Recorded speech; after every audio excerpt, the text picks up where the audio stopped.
nem traiam seus filhos.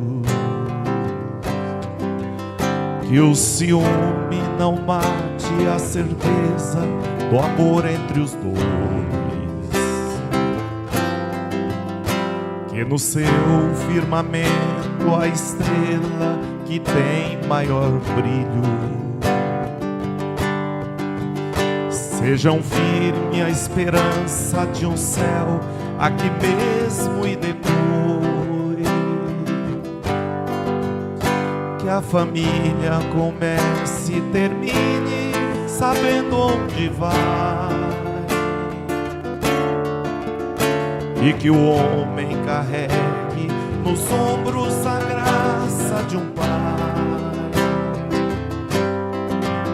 Que a mulher seja um céu de ternura, aconchego e calor.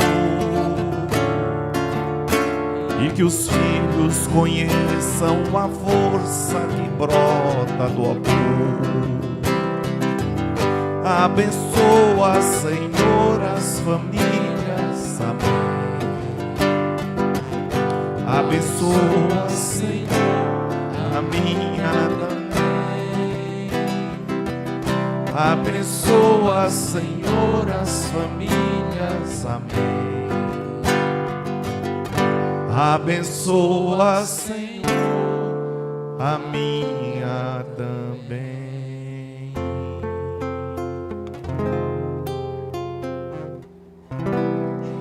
Glória ao Pai, ao Filho e ao Espírito Santo, como era no princípio, agora e sempre. Amém. Em nome do Pai, do Filho e do Espírito Santo. Amém. Podem se acomodar.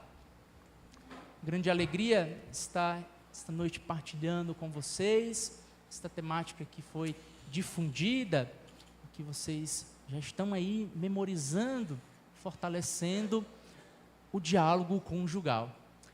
E ao pensarmos nesta temática, nós inicialmente temos que entender que muito mais do que uma proposta religiosa, o diálogo conjugal tem a ver com uma realidade de bom senso. O filósofo ateu Nietzsche, ele tem uma frase magistral sobre o casamento. Ele diz assim: aquele que está pensando em se casar, que nós temos alguns que estão se preparando para o matrimônio, outros que já são casados, deve sempre fazer uma pergunta ao outro: será que você estaria disposto a me escutar com prazer até a minha velhice? Olha que interessante essa intuição. Não é somente escutar, não é somente estar ali no banco, na cama, no sofá, na cadeira, mas é escutar com prazer. Até porque a vida conjugal é uma realidade que termina com a morte, como muitos de vocês prometeram lá no dia do vosso casamento. Então, é preciso escutar com prazer, escutar com interesse, com encanto, aquilo que o outro tem para contribuir. Quando eu era seminarista, deixa eu pegar essa cadeira para exemplificar aqui para vocês. Estava lá, muitas vezes, até eu me tocar, sentado, escrevendo na escrivania, digitando uns textos. Aí sempre chegava um companheiro, batia na porta: boa noite, Pedro. Aí eu já ficava. Aí ele vinha, pegava a cadeira do outro companheiro, nós dividíamos o quarto, pegava a cadeira do outro companheiro, colocava de frente para mim. Aí começava a conversar, e aquilo me incomodava, porque era um momento de estudo. Todos os seminaristas tinham que estar nos seus quartos ou na sala comum de estudo, fazendo este exercício. Só que aí eu comecei a perceber a frequência daquele companheiro e de outros em vir conversar, partilhar, trazer as inquietações, que me fez pensar: nossa, eu vou ser padre. Neste processo, eu não ter paciência de escutar o meu irmão, está ali, convivendo comigo, diariamente, será que eu vou ter a condição, a capacidade de escutar os meus fiéis lá na paróquia? E aquilo vem com uma intuição. E aí, a partir daquele dia, todas as vezes que os meus companheiros chegavam no quarto, eu abaixava a tela do computador e parava para escutar. Escutava. E em um momento de oração, Deus me falou que aquele ato tinha contribuído muito com a vocação de muitos rapazes. Somente o fato de parar e escutar, eu estava valorizando aquele irmão que estava passando por um momento de dificuldade. Talvez, se eu não tivesse escutado e dado alguns conselhos, aquela vocação, ela tinha se perdido, não tinha maturado, e ele e outros não seriam padres hoje. Então, vejam a importância de darmos devido valor ao outro. Depois deste episódio orante, eu coloquei isto como uma regra de vida para a minha caminhada. Saber escutar, dar tempo para o outro, dar atenção. É isso que a vida conjugal exige de cada um de vocês. Lembrando Nietzsche, escutar com prazer. Só que a proposta, embora seja de bom senso, ela também é uma realidade religiosa. Nós nos apropriamos desta dimensão do diálogo e nós fomos capazes de cristianizar esta realidade para dentro da estrutura da igreja, seja na dimensão conjugal, seja na vocação sacerdotal, na vida religiosa, no contexto de podermos darmos bons conselhos e tantas outras coisas. Por isso, eu trouxe aqui uma carta encíclica do Papa Bento XVI, do ano de 2019, intitulada Caritas in Veritate, que significa a caridade na verdade, com um ponto muito crucial nesta perspectiva do diálogo conjugal, que é a verdade. Não tem como pensarmos diálogo do esposo para com a esposa, até mesmo do diálogo para com os filhos, sem a verdade. E nos diz assim, com muita beleza, o Papa Bento XVI: a caridade pode ser compreendida pelo homem na sua riqueza de valores, partilhada e comunicada. Com efeito, olha isso, a verdade é logos, que cria diálogos e, consequentemente, comunicação e comunhão. Olha, a verdade é logos. Logos é uma palavra grega que significa palavra, que cria diálogos, ou seja, cria pontes para conversar, pontes de palavras e, consequentemente, comunicação e comunhão. A verdade, ela deve ser o princípio que rege qualquer diálogo. No trato de um para com o outro, nas inquietações que um vive, precisa ser colocado sempre na caridade, mas sobretudo na verdade. Porque sem a verdade, nós não somos capazes de encontrar aquele que é o centro do diálogo, aquele que é o centro da relação, que é nosso Senhor Jesus Cristo. Jesus, nos seus inúmeros diálogos, ele que é a palavra do Pai, o Verbo encarnado, jamais omitiu o princípio da verdade.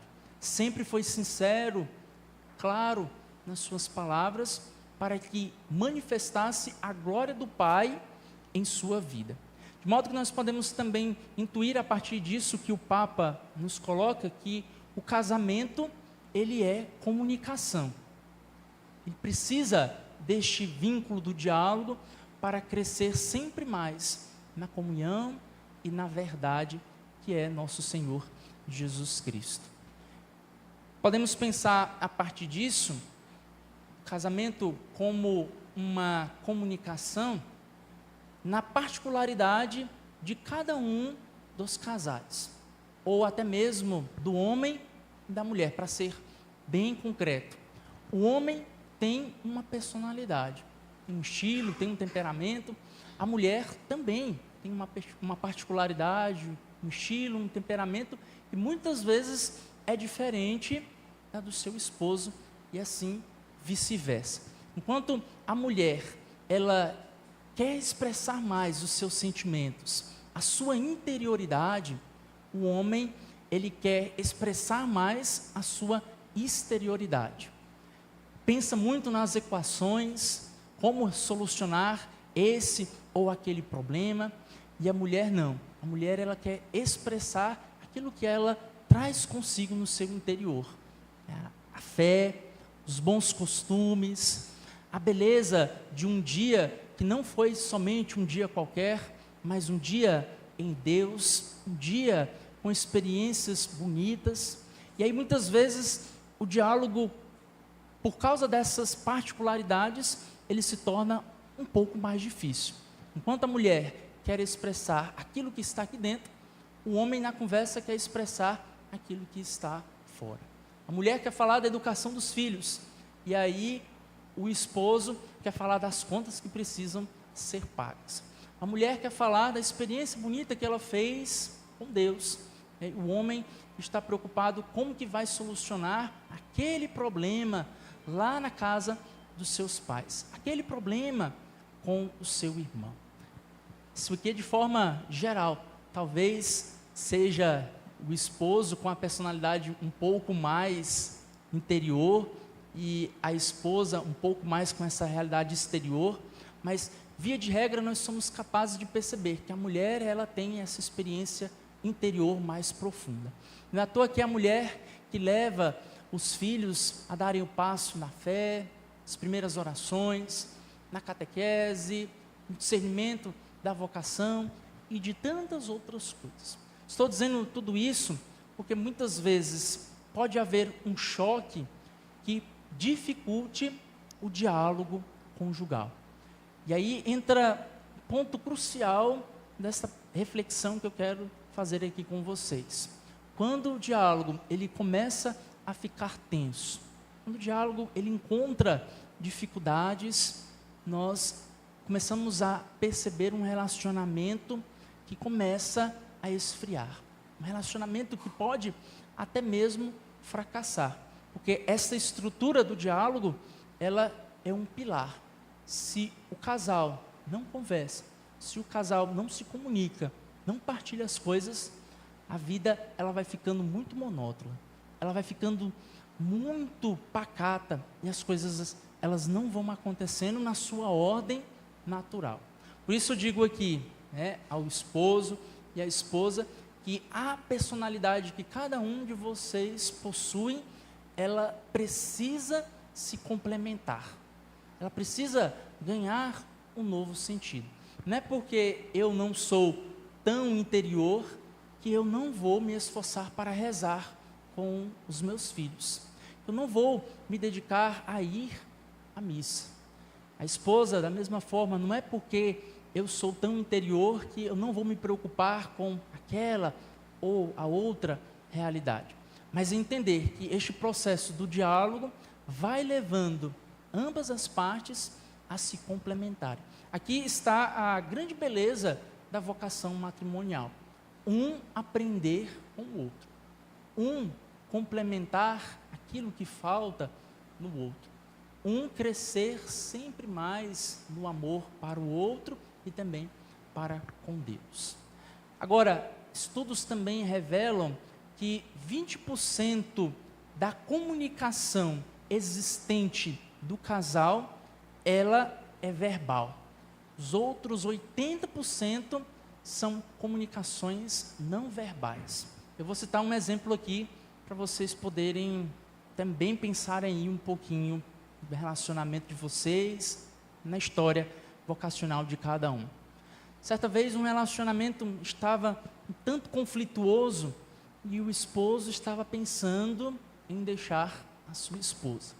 E aí ele começou a retirar as coisas dele sem que a esposa percebesse de casa, aos pouquinhos. Foi levando uma roupa aqui para a casa da mãe, foi levando outra para a casa da sua mãe, foi levando o seu computador, foi deixando uma série de coisas.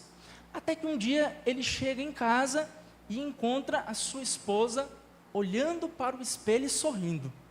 Aí ele pensou, ela está sorrindo para mim, ela ainda me ama. Aí ele disse, amor, você está sorrindo para mim? Aí ela disse, não, eu estou me maquiando. Mas o que acontece aqui?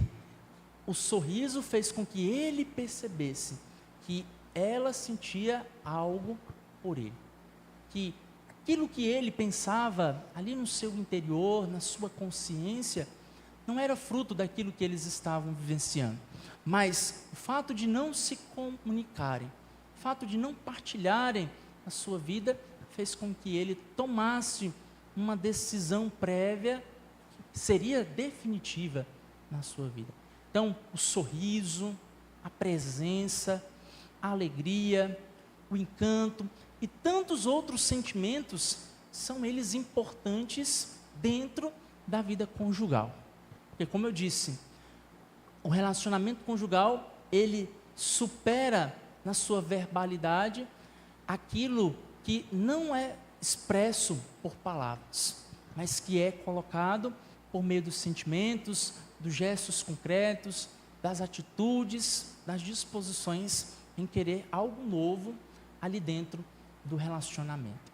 E aí eu quero, para ir já finalizando, destacar aqui com vocês 4 elementos que são importantes para o fortalecimento do diálogo conjugal.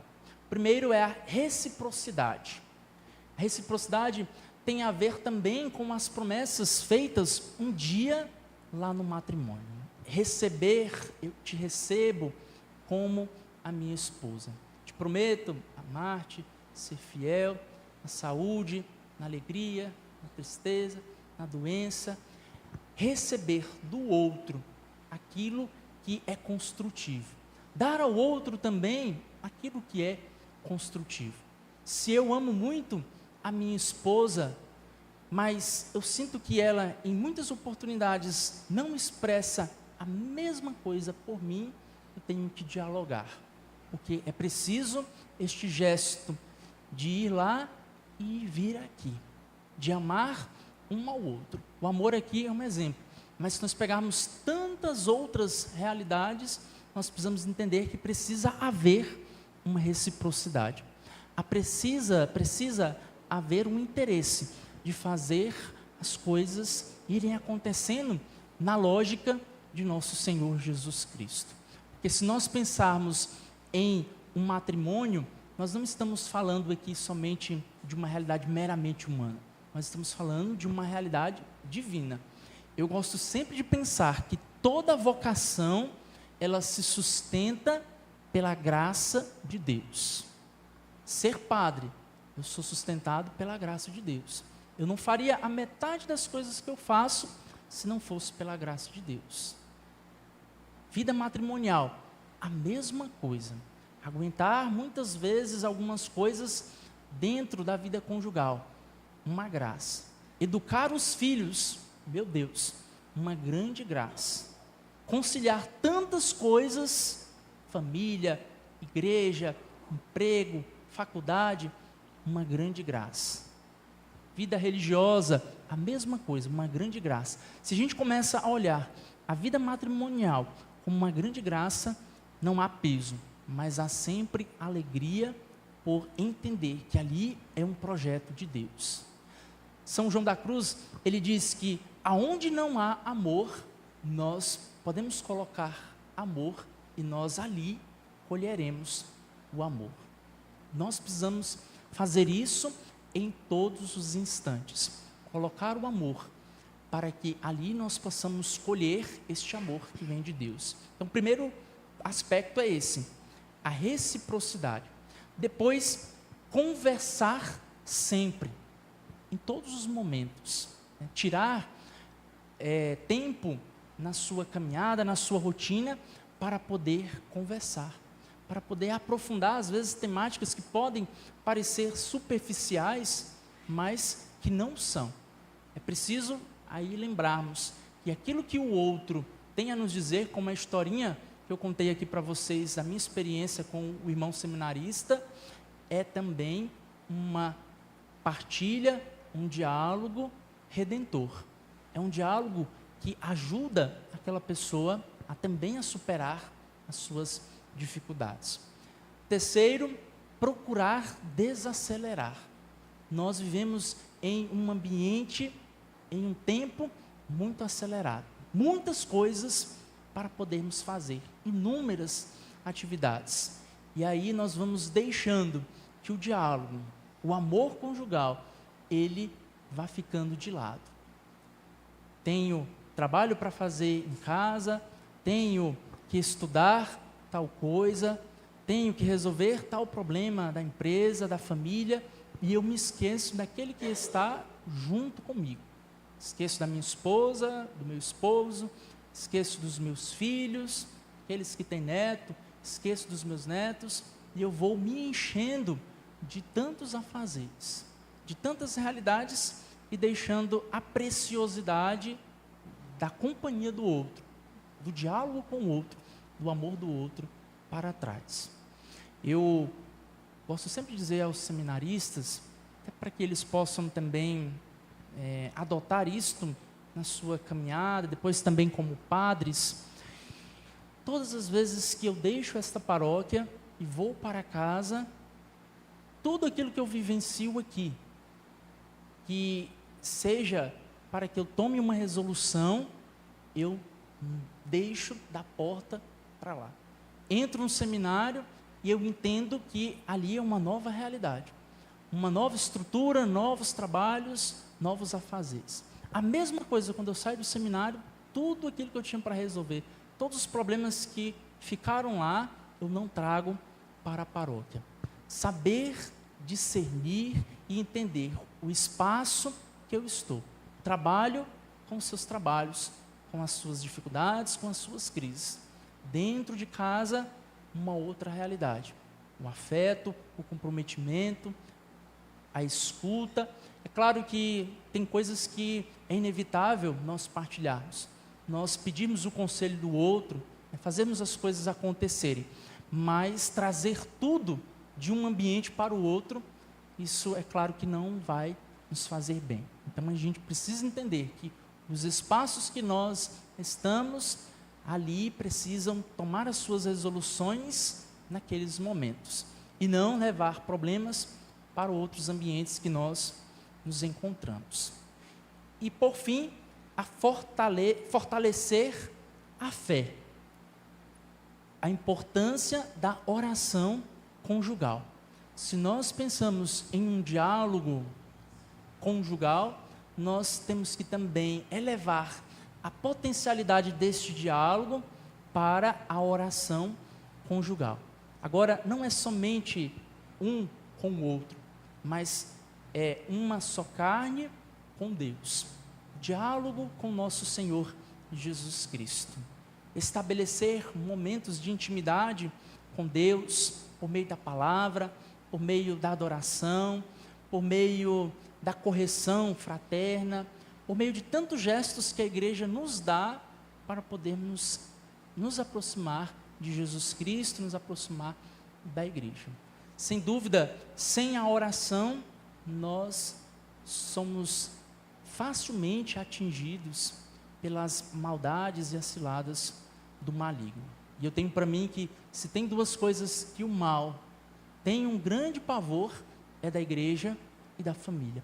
Por isso que constantemente ele busca destruir essas duas instituições divinas. E dentro da casa de vocês, dentro da minha casa, nós não podemos deixar que o mal ele reine, que o mal se faça presente. A oração tem este poder de expulsar todas as obras malignas. Todas as desavenças, discussões, conflitos devem se resolver com a oração.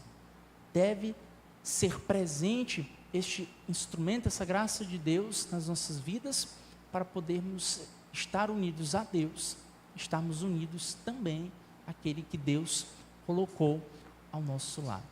Então, pensar nesta junção de uma vida com uma outra, sem o diálogo, reconhecermos que facilmente nós vamos nos desacreditando, nós vamos deixando de lado aquilo que Deus semeou em nosso coração como um grande propósito.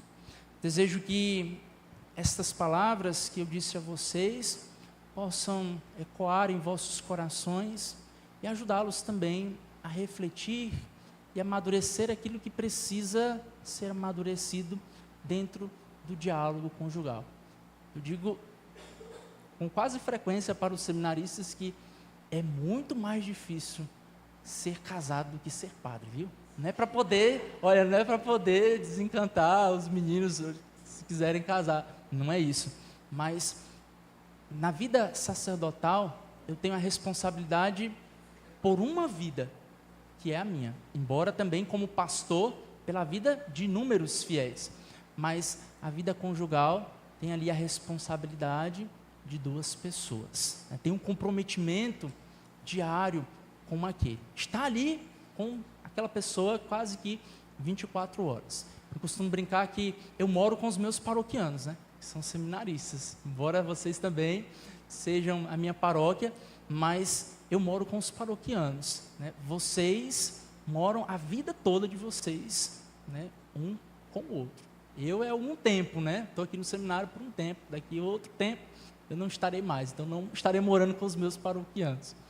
Mas tudo isso que disse é para que vocês entendam a grande graça que vocês portam por meio deste sacramento. Que vocês sejam fiéis, perseverantes, possam ser fortalecidos sempre neste diálogo para amarem a Deus e amarem também o próximo. Amém? Vamos consagrar as nossas vidas, de modo especial, cada um de vocês, à Virgem Santíssima, rezando a oração da Ave Maria, para que ela proteja todas as nossas famílias. Nos leve a olhar pelo seu gesto de maternidade, a bondade e a graça que é ter uma família.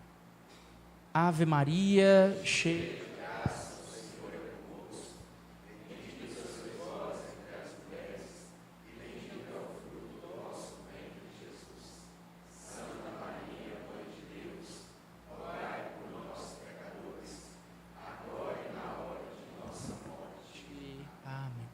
Rogai por nós, Santa Mãe de Deus, sejamos dignos das promessas de Cristo. Amém. Nossa Senhora das Graças, São Cristóvão, por nós. Gostaria de deixar aqui para vocês as próximas datas das nossas encontreias, né? Queremos com maior frequência fazermos estes momentos, né, para que vocês, consequentemente nós também, possamos nos alimentar das coisas boas que a nossa igreja nos oferece. Então, o segundo encontro, no próximo mês, será dia 25, com o tema a espiritualidade conjugal e familiar. Terceiro encontro, no dia 23 de outubro, a missão social da família. E o quarto e último encontro deste semestre, ainda não temos a data, mas em breve nós vamos estar informando nos outros encontros, com o tema a dignidade da pessoa humana. Muito bem, Deus abençoe a todos. Não sei se a tia Soninha ou alguém quer falar alguma coisa.